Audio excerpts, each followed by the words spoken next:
Le portrait d'une dame qui empêche parfois les conflits de prendre des tournures irréversibles. Son nom, Marie-France Carlier. Elle est juge de la famille et de la jeunesse au tribunal de première instance de Namur. En cas de séparation, elle fait tout pour que celle-ci ne tourne pas au clash. Benoît Raymond, Jean-Philippe Balthazar et Benjamin Braun.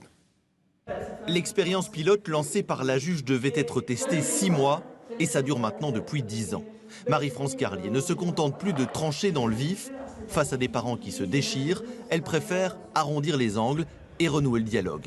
Tous les intervenants qui gravitent autour des familles, on travaille tous, on a le même discours par rapport aux parents et on leur rend leur responsabilité de parents. Et on les sensibilise sur la souffrance de leurs enfants, déjà par la séparation, ils sont déjà affectés par la séparation de leurs parents et donc on veut les soulager au maximum. Pour ces anciens partenaires, tout est bien qui finit bien, plus d'avocats. Malgré une séparation difficile, les ex se reparlent dans l'intérêt de leur fille. Elle est un peu plus épanouie maintenant qu'il y a 2-3 mois. Moi, pour ma part, j'ai tout ce que je demande. Avec monsieur, ça se passe très bien. Donc si ça peut être toujours comme ça, c'est magnifique.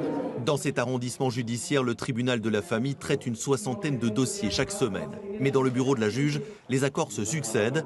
La méthode surprend certains avocats, mais elle porte ses fruits.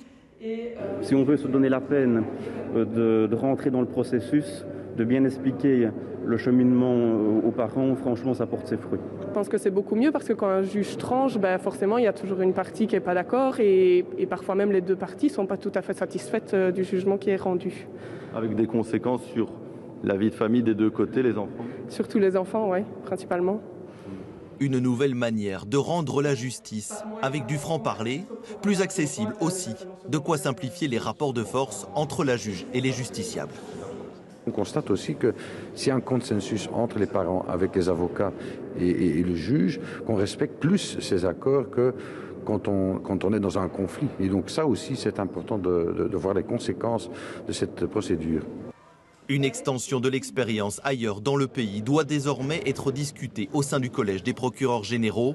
À Dinan, le consentement parental devrait permettre de doubler le nombre de règlements à l'amiable.